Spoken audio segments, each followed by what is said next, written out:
Hello, Heidi Lorenz here, and I am going to paint this painting in monochrome. I'm using French ultramarine and burnt sienna, Windsor Newton. The burnt sienna is student grade because I find that it has more transparency to it, which I actually kind of like. The art professional grade is very nice, but it is less transparent, and I like this transparency. So I was inspired to paint this painting alla prima, which means all in one shot, simply because I wanted to submit something into an upcoming show at the Library Arts Centre.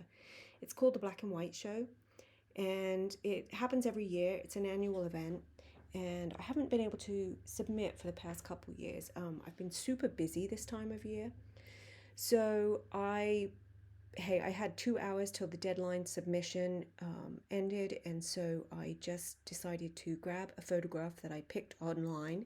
The resource is written on the photograph right there, and I am, just winging this. And I don't paint alla prima much. It's something that I would like to get a grasp of. I think it's nice to have the spontaneity to get something done in one shot. And whether it's an exercise or a painting that I would put on my website and put up for sale is another matter. So here I am. I'm looking at the basic big shapes. I'm going in and putting the darkest of values in first. And I'm not measuring any of these. I'm just eyeing it, looking at the photograph, which is up on my computer, and getting in the darker shapes and then going for the mid grades and leaving the white bare. Similar to a watercolor painting, but obviously this is oil, and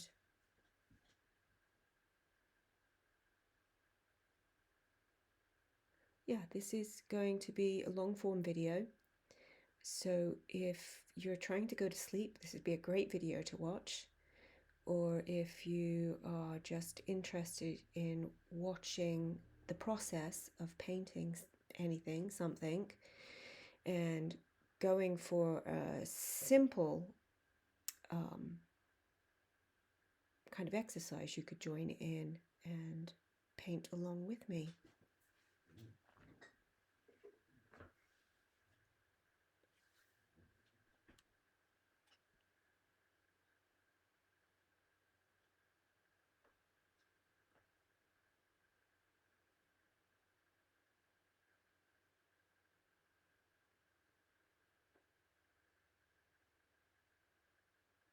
So I'm looking at the big forms, trying to break this down, and I'm also looking at the negative space, which is the space outside of the subject. So all the white area is the negative space. And if you can see that negative space, it can really help you to get your characters or subjects down on your canvas relatively quickly. I think it took me less than an hour to get this painting done, and it's by far not a masterpiece, but I think it did have a sense of fun about it. I didn't get too anal with it. I didn't get into the small brushes and really go for minute detail, which I can often do.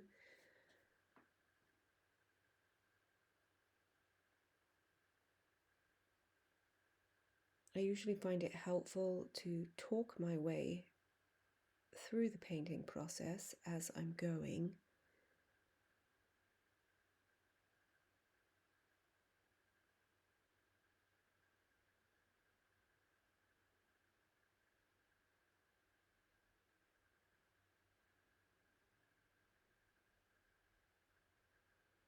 And I'm refining the shape by using the color that's in the negative space to push back and shape the areas. So you see I made that foot much slimmer.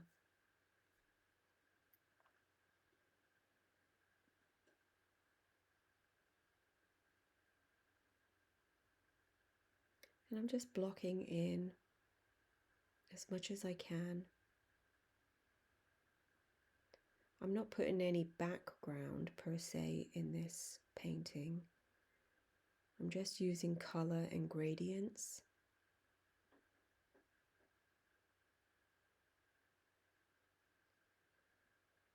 I am thinking minutely of hard and soft lines.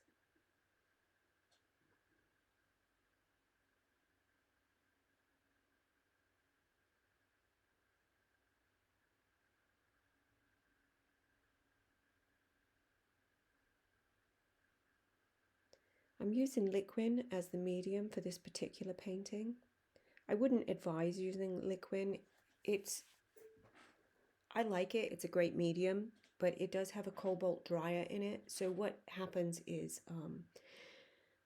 because this painting has to be submitted relatively quickly, I just thought I'd use the liquid so that it would dry quicker than if I'd use walnut oil, which is my normal medium.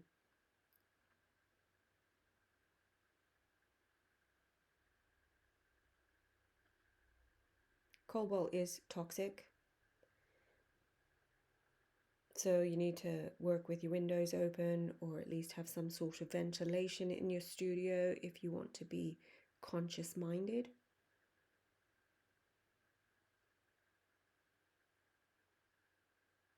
There are probably other maybe fast drying mediums I could use. I wonder if any of you that have the wherewithal to sit here through this video can recommend to me. I would much rather use non-toxic materials in my studio.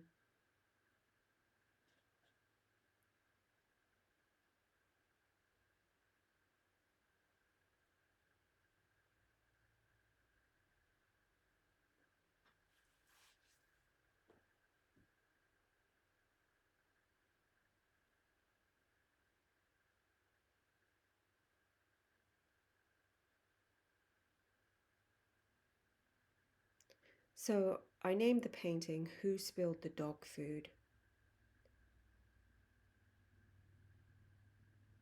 And as any of you that live out in the country, or even maybe in the city, know that if you leave any animal food outside, predators and other animals, opportunists like skunks and raccoons, will come and help themselves.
And what really draws a person's eye into a painting are the contrasts between the values. So you can see where I'm painting this raccoon, and under his nose I just put this darker shape, and it really helped his face pop away from his body.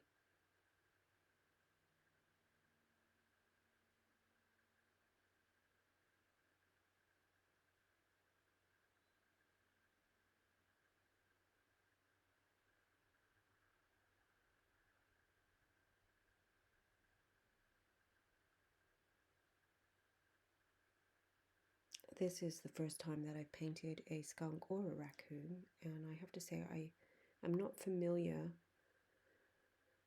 with these animals. I don't really know their anatomy.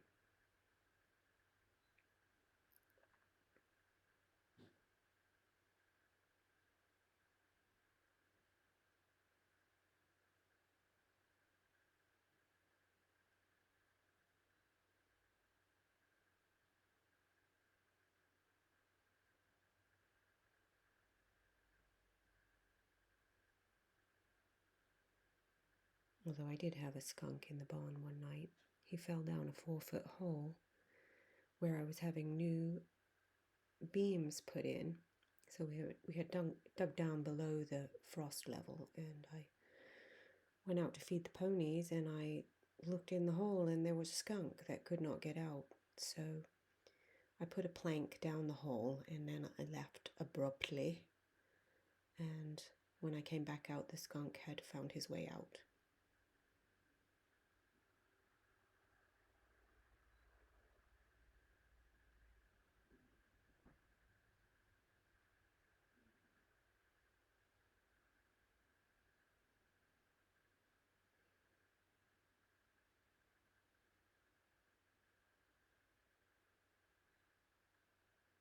I really love to paint animals. I think I could use a lot of practice, and was contemplating doing a 30-day challenge of painting animals or different animals every day. And that way I can grow, and maybe some people that are looking for an inexpensive portrait of their animals could join in the fun and send me some pictures of their animals, and I will do daily paintings.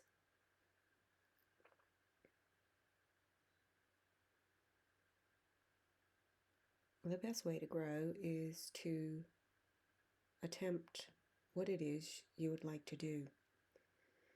And it can be embarrassing feeling like I'm going to share this with you online, and it's like I said, not a masterpiece. Of course it's not a masterpiece. I've never painted a skunk before. I've never painted a raccoon before. But the fact is, trying these things is exactly what it will take to improve your ability.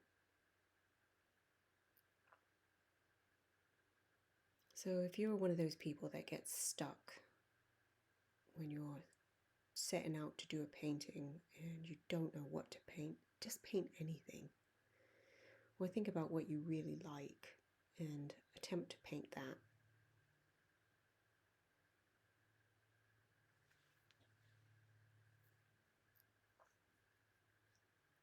The fundamentals is exactly what you need to think about. It doesn't matter what you're painting, you still need to break it down into bigger forms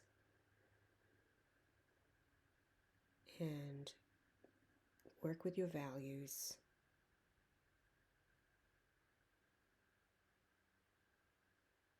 Look at negative space. So I've recently introduced these silicone tools into my art kit, and a couple friends use them, and I really like the effects of taking paint off. So I've put quite heavy paint on, and now I'm taking it off in areas, trying to get some fine hairs and stuff in here, and it just adds a little bit of energy.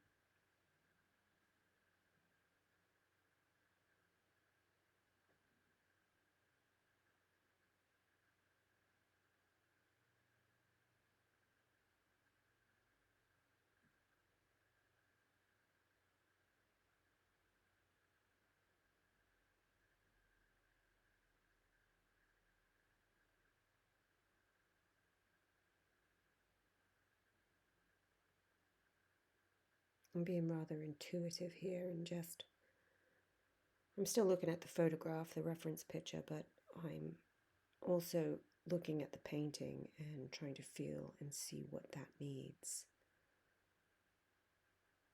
I'm not aiming for an accurate depiction of these animals, just the suggestion and the feeling.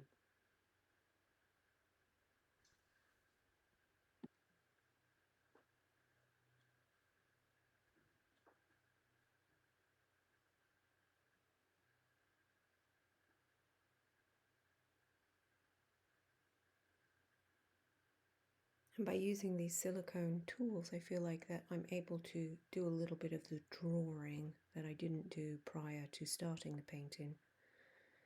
I didn't draw anything, I just went in with my brush.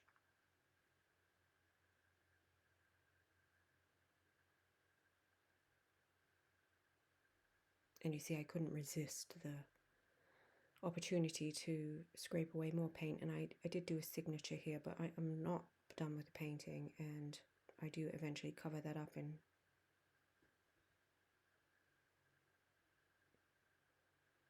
I don't use that signature.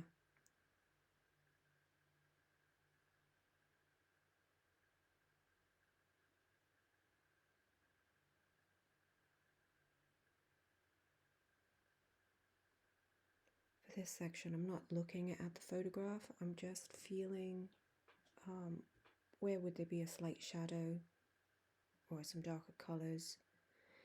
Thinking about attempting to get the viewer to look at the contrast between the light and the dark, and having maybe a darker edge so that it draws the viewer's eye in.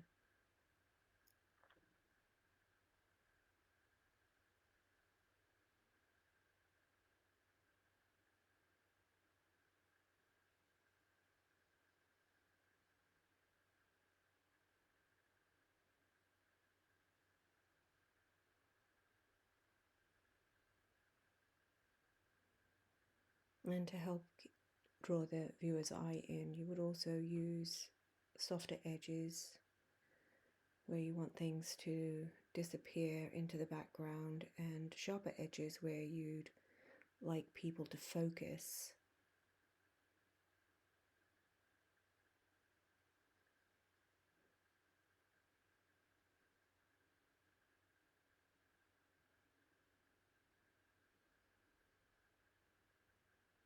I also use the silicone tool to get the highlights of the eyes and the nose.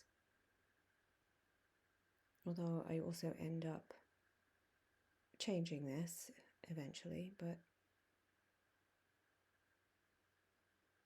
I'm feeling my way through this.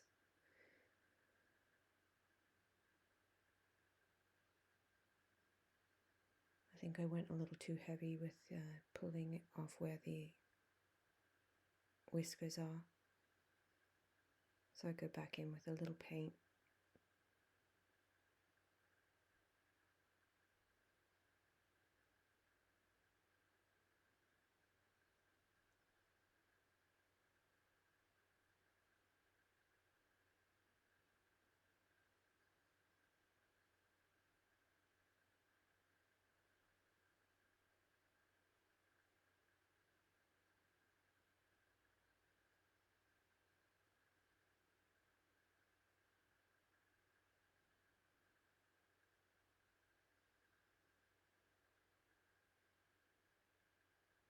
Oops.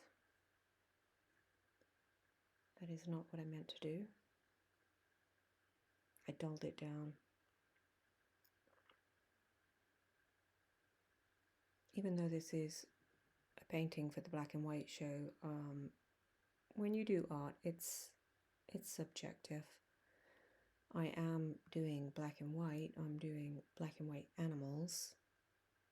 In nature, they're black and white, but in the painting, I've added a little blue, a little brown, a little purple.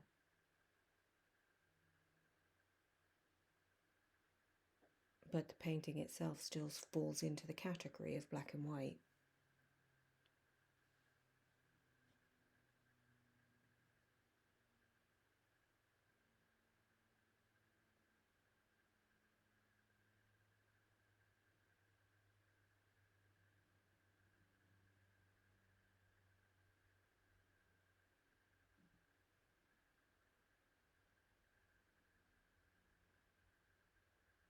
So I could freak out a little bit about putting that purple in, but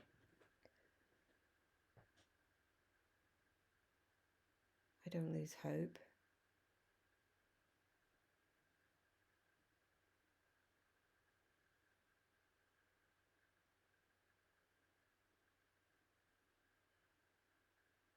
Just try and blend some more bluey colours in there.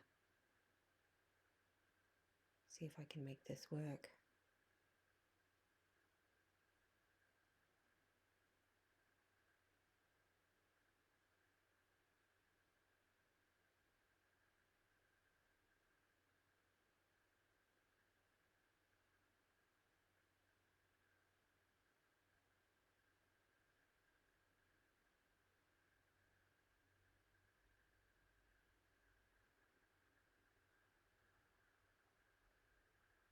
This is definitely a point where I start to believe that I may not be able to submit this into a show, and I'm really overtired. It's probably 11 o'clock at night, and the submission is in an hour.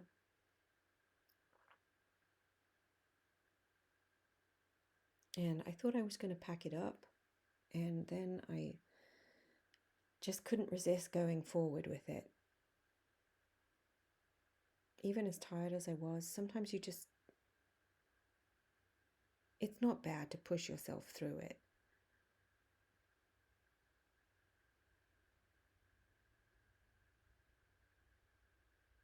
Like, I've gone this far, why give up? I mean, at the very minimum, I could give up at midnight, because then the forced deadline is there to make me stop.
So I think this is just about it, and I will go ahead and submit this and see if it gets accepted.